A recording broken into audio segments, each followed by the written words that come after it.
How's everybody doing? Obviously a great weekend this past weekend here in Dowdy-Ficklin Stadium. Big weekend for our programs. We got our first win of the year. Also, winning the home opener is significant. And the grand opening, I would say, of Town Bank Tower, and really the first time that everyone's got to use that very impressive facility, along with the first time in front of the fans this year, the home crowd. It was just really a perfect evening. Very pleased with the way our team came out and competed. I thought that they played with a lot of energy. I thought we played really, really hard. And I thought that we did a lot of good things that we built on week one and improved, which we needed to. No matter the opponent, we had to execute better. We had to play with more physicality. We had to play more of the style of ball that we want to play, and I thought we did that. So 1-1 after the Garden Webb game. There is no doubt that we will see a pretty drastic increase in competition this week going to Navy. Navy had last week off after their opening weekend win over Holy Cross. And we have a one-game sampling of them right now.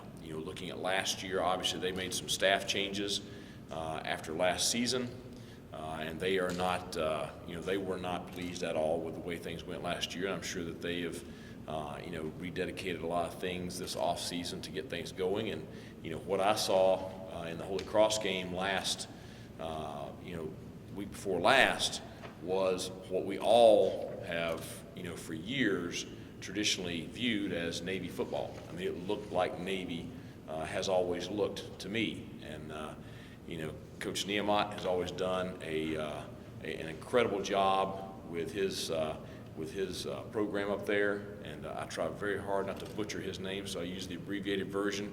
But he is first class in every manner. And, just what he's done there is just so impressive. And when I watched the Holy Cross game, over this weekend, it looked like his teams have always looked. Very, very physical, playing very fast, a very in-your-face type of attitude, extremely disciplined. They do a great job in all three phases. We have just a tremendous, task in front of us this weekend. But no doubt he'll have them ready to play at an extremely high level. And we'll have a great challenge, but I also see that as a tremendous opportunity. So it'll be a great, a great matchup, and really looking forward to it. Coach, you've preached discipline since you've been here. Navy and those military academies are about as disciplined as they get, and to play them, you Right. have to play discipline. No doubt. You've also talked non-negotiable with that Right. being assignment football. How much Right. more will you kind of turn that up maybe this week? Well, I mean, I think this week is, we'll find out just how far we've come with those things right there. It's going to take an extreme amount of discipline. It's going to take execution at a very high level. It's going to take physicality. It's going to take mental and physical toughness. It's going to take playing together. It's going to take do your job is kind of our slogan around the facility. I mean, it's going to take that to an extreme. This is a situation where we've got to go in there and play. I told our staff this morning, we got to play the consummate, team game on Saturday.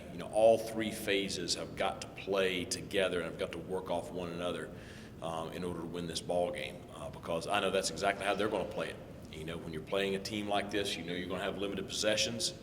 That they're going to do a great job driving the football. That they're going to force you to be very assignment-oriented on defense.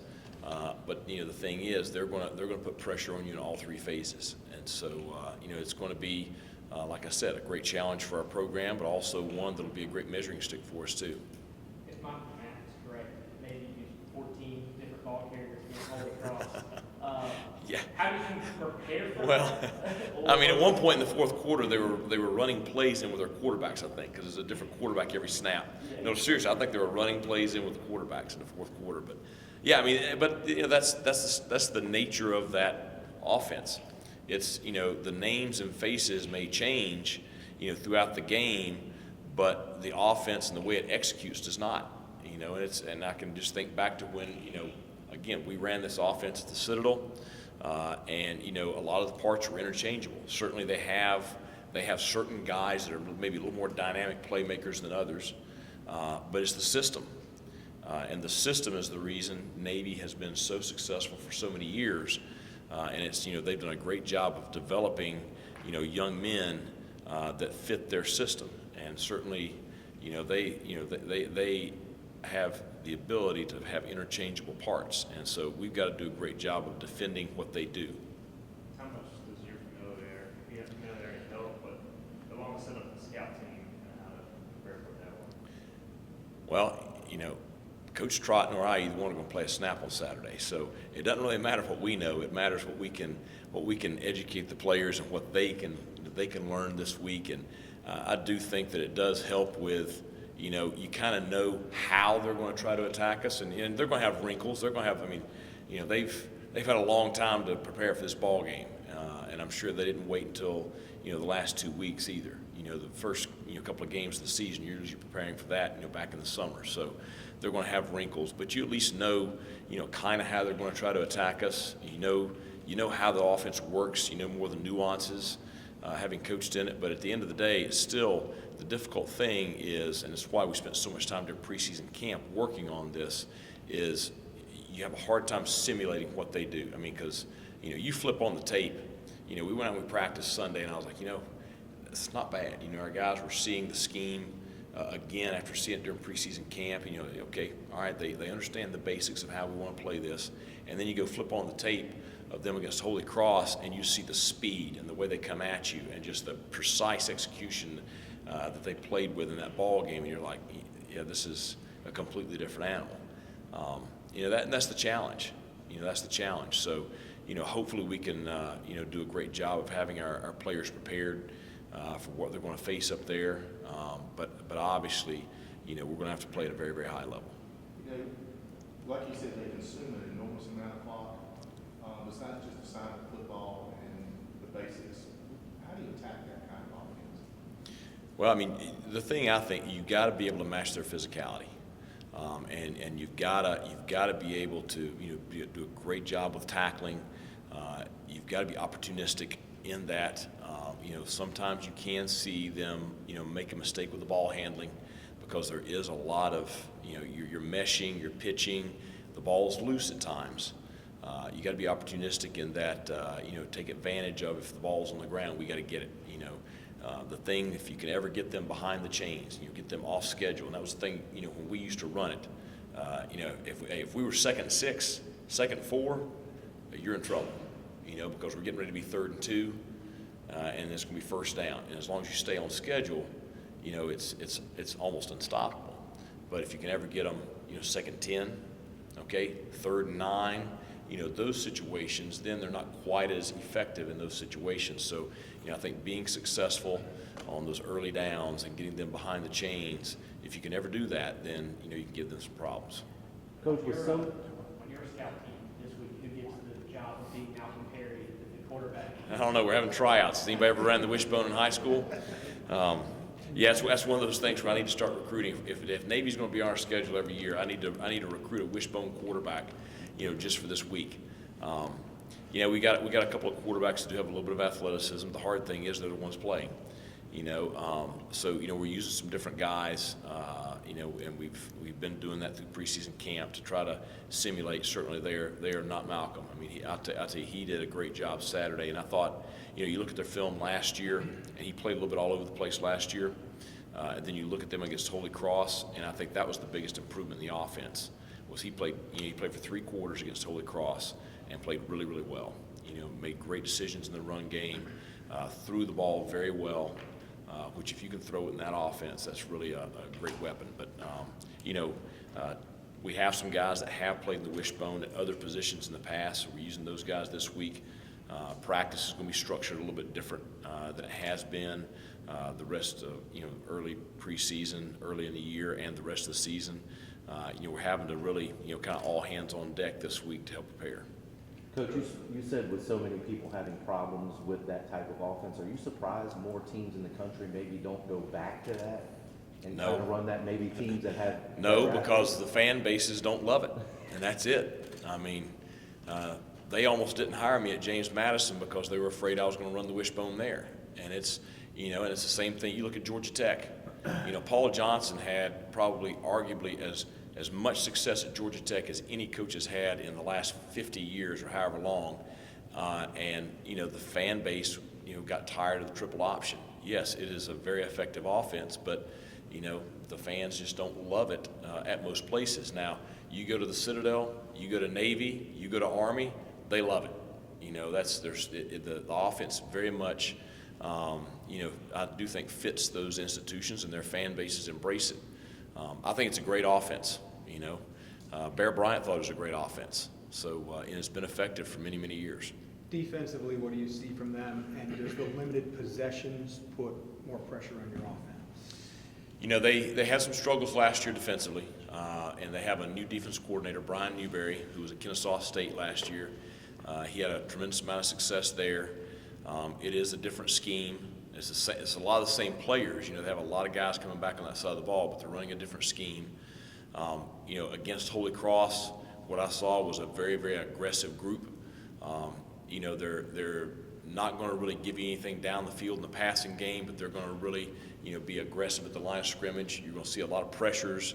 You'll see them blitz on first down. You'll see them blitz on third down. They're going to make it, pretty challenging at times to operate whether you're running or throwing the ball. We have a limited sample though. We got one game against Holy Cross, and then we have film from Kennesaw State against the Big South Conference, which really, Kennesaw State dominated that conference last year. So it's hard to say exactly what we're going to see. We know the basics, but it'll be, with 2 weeks to get ready. It's going to be, it's going to be a little bit of a deal where we got to really kind of, gauge what we see there in the first quarter and kind of make adjustments and go from there. I think we do have to maximize our possessions, and the thing you can't do is you can't turn it over. You can't get in a bunch of 3 and outs. Because if you go and it's for them, if you allow them to have that 12-play, 75-yard drive, and then you go 3 and out, and then they get right back and they go another 10 plays, that's when you get in trouble. Because it just wears you down. And like I said, for years that's the way we won. And defenses wore out in the second half because they're on the field all day. And so we've got to do a good job offensively of staying on the field. Extending drives and putting the ball in the end zone. Coach, we talked last week about the improvements from week 1 to week 2. That always seems to be the biggest improvement. Right. Having gone back and looked at tape, how much do you think your team has improved from week 1 to 2? Well, I mean, I say a lot. Of course, the competition was different from week 1 to week 2. But, you control what you can control. We did last Saturday night what we should do. I thought we tackled very well on defense. I thought we fit the run much better. You didn't have, you had the first run of the game, we had a guy misfit a gap. Other than that, really, for most of the night, there were very few mistakes in the run game made. So that was pleasing to see. I thought offensively, you saw our running backs a lot of yards after contact, whether it's at the quarterback position, at the running back position, whomever, even some of the receivers. I thought we did a good job of yards after contact. I thought we did a really good job with ball security. We had the 1 turnover, which Holton wishes he had back, but we didn't have fumbles, balls on the ground, stuff like that like we had against NC State. So I think that you saw some steady improvement right there. Maybe a little bit disappointed in some of the decisions in the return game on special teams, and I think that's comes a little bit from youth. I think that our guys are really trying to be aggressive. We've kind of I listen to so much from our fan base and you guys about how unaggressive we have been in the past on special teams. We've tried to be very aggressive on special teams here early in the season, and part of it is learning when to be aggressive and when not to be. And I think that was a little bit of a learning experience last week for some of our young returners. But I thought our coverage units were better. Punt and kickoff both I thought improved from week 1 to week 2. Speaking of the run game, Demetrius added to the depth chart this week. How do you see his role expanding throughout the course of the rest of the season? You got to always be careful with freshmen, because they are freshmen. And certainly we were high on him during early preseason camp, and then he hit a little bit of a wall. And then, against NC State had very limited action. But then, he gets in there the other night, and you see the same guy that we saw during preseason camp. You see the same guy that we recruited. He has great feet, vision, hips, has really, really good speed. He can run with some power. Not a guy that goes down with the first hit. How much he's going to play throughout the rest of the year is just going to depend on how much he continues to progress. With freshmen, you just never know. Some of them hit that midseason wall where it's like, what in the world happened to him? Because academics, everything around campus catches up, and it just overwhelms them at some points. He is a pretty mature kid, strong character, so maybe he'll handle that a little bit better than some. But obviously, we're very pleased with where he's at right now. You guys have rotated a lot of center, right guard. Yep. Is that something you see continuing, or would you like to settle on some guys at some point? I think right now at center, as long as they're both playing at a solid level, I see us continuing to rotate those guys and keeping a fresh guy in there, throughout the game. And I thought that, Brendan and John are continuing to compete, and I think both of them have had their bright spots. Both of them have had their things that they need to continue to improve on. At the other positions, it's one of those things where I know Shank wants to rotate multiple guys in and out because you want to, number one, develop some of your depth guys, and number two, you want to keep fresh guys in there. I thought fatigue maybe got a couple of the guys that didn't sub out in the first half. It got them maybe a little bit in the second half.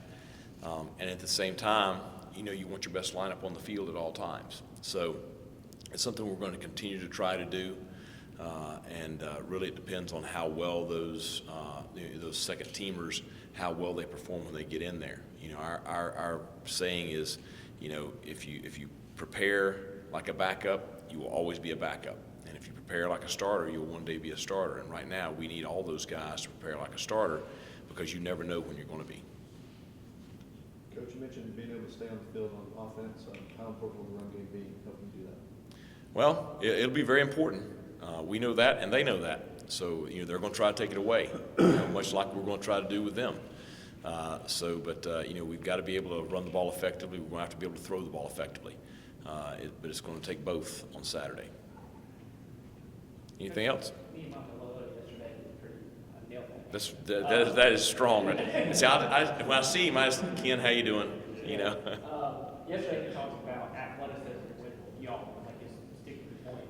Is that something, you're aware of, I guess, or, that you have some advantages of athleticism? That's what I used to always say about everybody else too. So, no, I mean it is the thing that, when you look at them, they are more athletic than he will ever let on. Every service academy, military school coach I've ever seen, they talk about how much more athletic the opponents are than them. He has a good football team. Yes, I think we have some good players. We have some talented guys, but he's got a bunch of them too. Okay, looking forward to it. Thanks a lot. Go Pirates.